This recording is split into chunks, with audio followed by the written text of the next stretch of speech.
Bwana Yesu asifiwe. Amen. Kwa majina naitwa Luka, ni mkazi wa hapa Boma. Pia ni mshirika wa madhabahu hii. Nampenda Yesu. Amen. Ilikuwa ni ibada ya kongamano ambalo alikuja nabii Nyota Saba.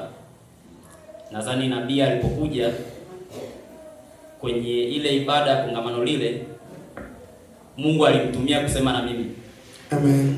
Na baada ya kumtumia kusema na mimi, nadhani aliniambia nifanye ibada fulani hivi kwa ndani ya wiki 3.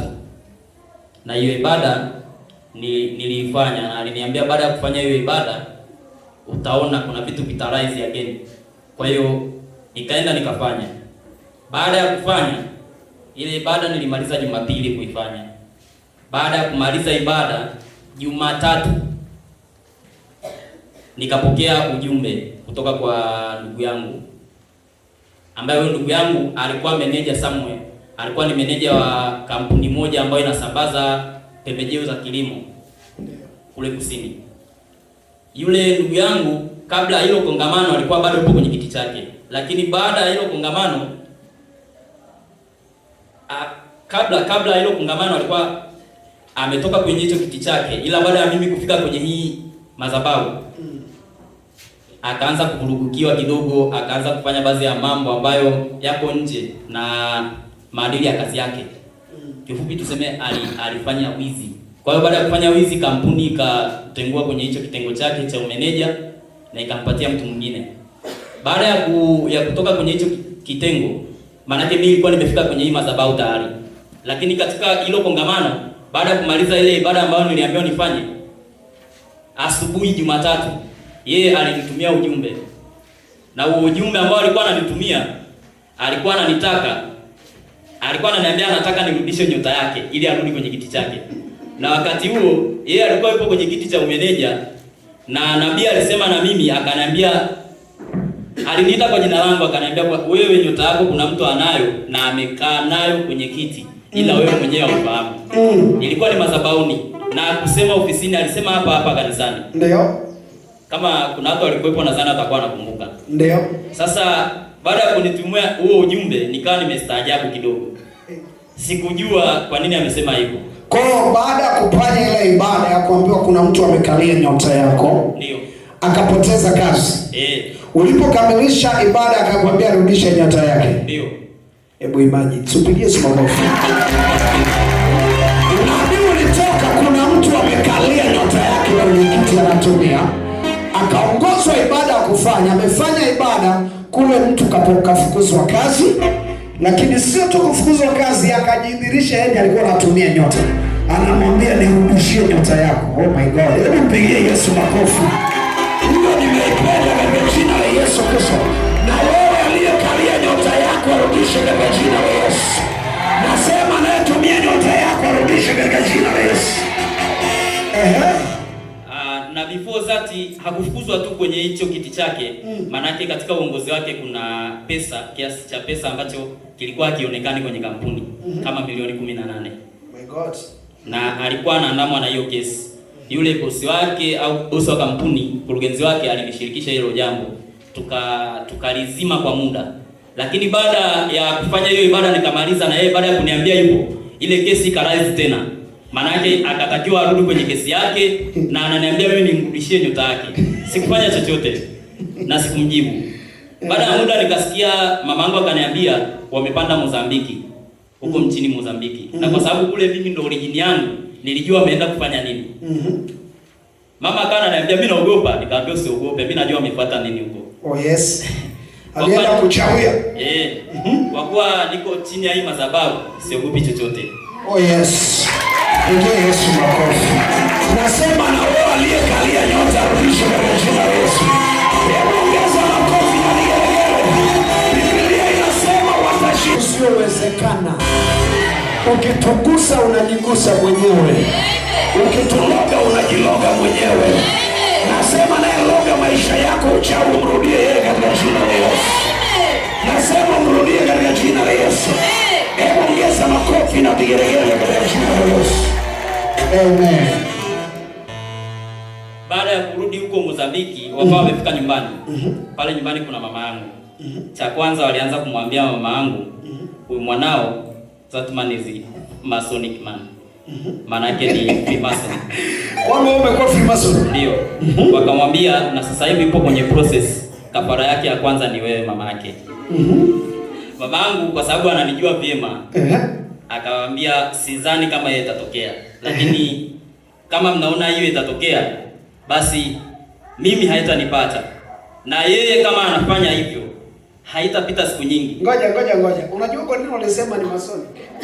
Walipoenda kwenye rada, walipomchungulia wakakuta ana nguvu kuliko ya kwao.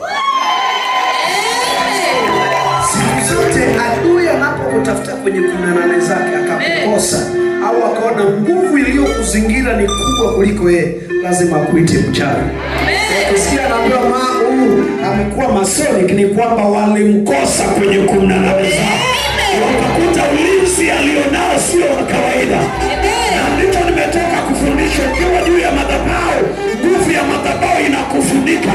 Wakikuwinda wakioni wewe, wanajua nguvu iliyokufunika katika jina la Yesu. Baada ya kumwambia hivyo mama yangu akanipigia simu. Lakini baada ya kunipigia simu aliniambia, mwanangu, nakuomba urudi nyumbani. Kwa kuwa mimi nilikuwa najua kinachoendelea na hawa watu wameenda huko Mozambiki na ile nchi naijua kwa sababu mimi origin yangu ni kule.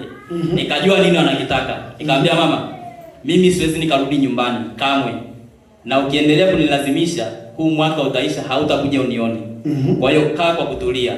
Subiri mimi nitakwambia nini. Amen. Alikuwa hajaniambia bado. Baadaye akanipigia tena simu akaniambia, huku nyumbani wanasema 1 2 3 kwamba wewe umejiunga Freemason na kafara yako ya kwanza utanitoa mimi. Nikamwambia sawa, wewe tulia, uone mimi kitaendelea. Na akamwambia, huyu mtoto wako ikitokea amekutumia pesa, ukaishika hiyo pesa, maana yake na wewe utakufa. Au akikupigia hiyo simu kuanzia mida saa 2 usiku ukapokea, utaparalyze, mwisho wa siku ni kifo. Ilipofika baada ya kuniambia hivyo, ilipofika saa 2 usiku nikampigia simu. Akapokea, nikaongea naye. Siku ya pili yake nikamtumia na pesa. Sikumwambia anamaanisha nini. Siku ya tatu nikamwambia, vipi umekufa?